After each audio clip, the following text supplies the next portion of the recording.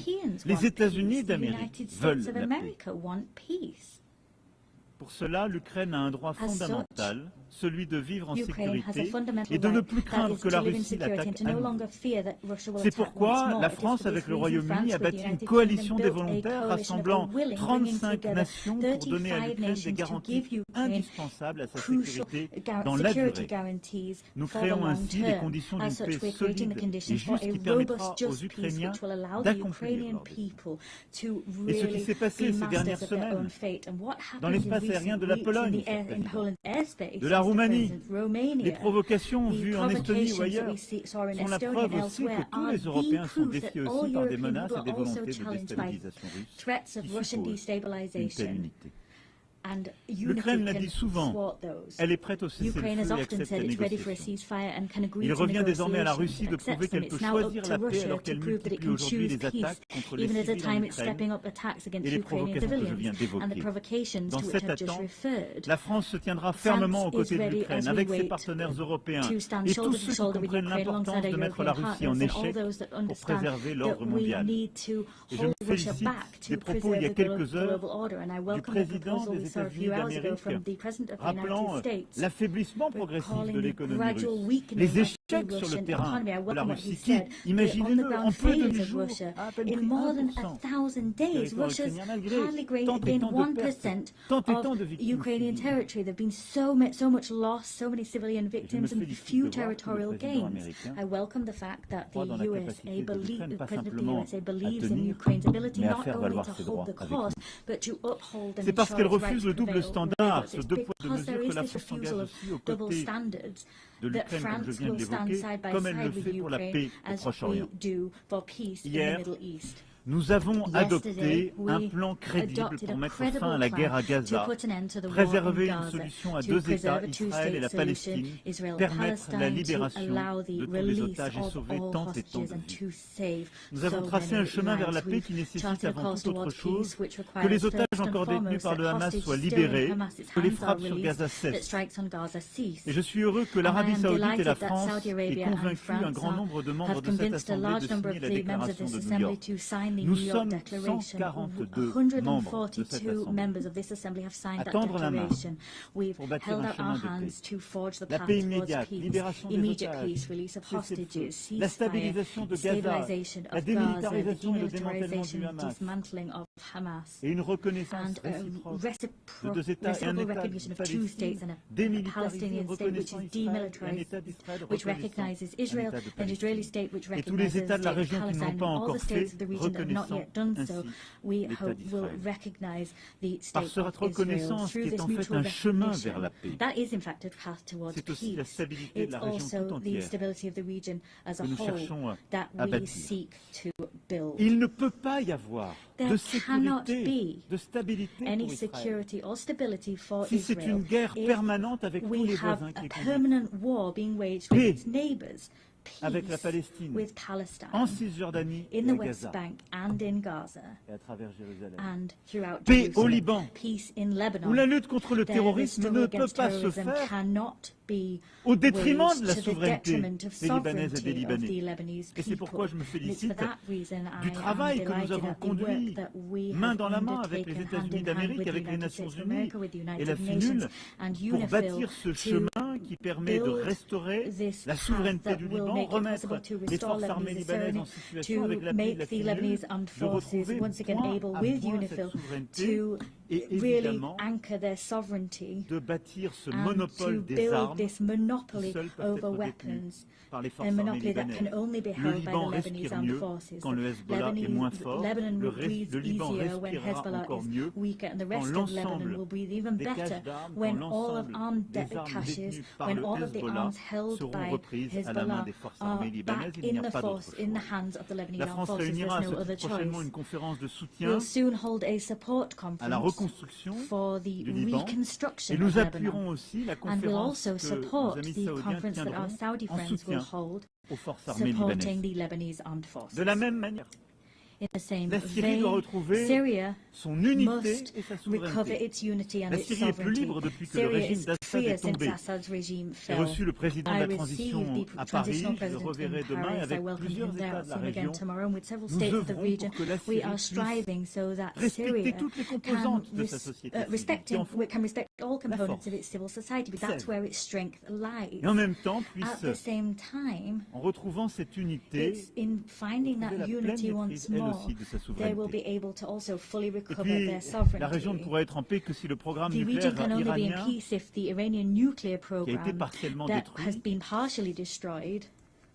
est à nouveau is pleinement once again fully C'est under pourquoi la control. France, This is l'Allemagne et le for this reason Royaume-Uni ont France, Germany, déclenché un United accord Kingdom commun, le processus triggered menant au by rétablissement way of a de collective toutes les agreement, a sanctions process leading to the internationales restoration of prises all précédemment international contre sanctions l'Iran. previously imposed Celui-ci upon porte seul Iran. la That responsabilité de alone, manquer à ses obligations, mais Iran peut alone encore is décider responsible for being d'ouvrir in les breach of portes à its l'AIEA, obligations. de faire la But they have lumière sur son stock decided d'uranium enrichi to et open the doors to d'accepter de the nouvelles IAEA and allow négociations. them to Les prochaines inspect heures seront HEU déterminantes. stocks and to conduct Soit inspections. The l'Iran next steps to come fait will un be geste, se decisive. réengage Either dans un Iran chemin makes a de gesture paix et and de goes back to the path of responsabilité, peace and permettant accountability de that make it possible retrouver ce chemin et à to l'AIEA de faire get son back on travail course and for the et au stock IAEA d'être to ainsi do its work transféré. and for stockpiles to be transferred, Soit les or sanctions devront s'appliquer. sanctions will have to be J'aurai imposed. l'occasion d'en entretenir demain avec le I'll have président an occasion to Sur meet with the chacune de President ces if needs questions, be tomorrow on each of cruciales, these crucial issues. la France avance des solutions concrètes. Puts forward concrete Le plan pour que cesse la guerre en solutions. The Ukraine plan existe. for the war to Le stop in plan pour Ukraine faire la exists. paix The au plan to Proche-Orient make peace in the existe. Middle East is Le on plan the pour table. remettre sous A contrôle le plan programme to nucléaire put the iranien Iranian nuclear existe. program back under proper Le control plan pour exists. retrouver la The pleine plan to souveraineté restore the du full Liban sovereignty of existe. Lebanon in the south exists. Chaque fois, nous voulons être le We partenaire de tous always ceux qui want to be the partagent partner of cette all of those exigence who d'agir share efficacement. this demand that Pourtant, everyone le take risque effective existe aussi action. However, there que is a nous risk lassions d'agir that we et will détournions le regard stop de taking trop de action and détresse. look away from too much La tragédie suffering. humanitaire The en cours au humanitarian Soudan est sans tragedy doute la plus currently grave in de toutes Sudan is aujourd'hui. undoubtedly the Il nous biggest of appartient those collectivement de nous facing us today. It's mobiliser, up to us collectively to rally, comme nous l'avons fait à to Paris en mobilize, as we 2024. did in Paris in Coordonnons nos 2024. efforts Let us coordinate pour our agir efforts ensemble, to act pour que les together belligérants so acceptent la that the négociation et warmongers remettent accept le pouvoir aux negotiations civils. and put De la même power manière, back dans la in région civilian des Grands Lacs, hands. la In the souveraineté et same way, l'intégrité in the territoriale Great de la Lakes region, the République sovereignty and démocratique du territorial Congo integrity of doivent the être Democratic Republic of respectées. the Congo must Il be faut rendre upheld. l'espoir à la We need to population return des hope to Kivu the et aux people of centaines de Kivu and milliers to de the hundreds personnes of qui ont été thousands of people déplacées. that have been Et c'est displaced. aussi pour And cela it is also for that reason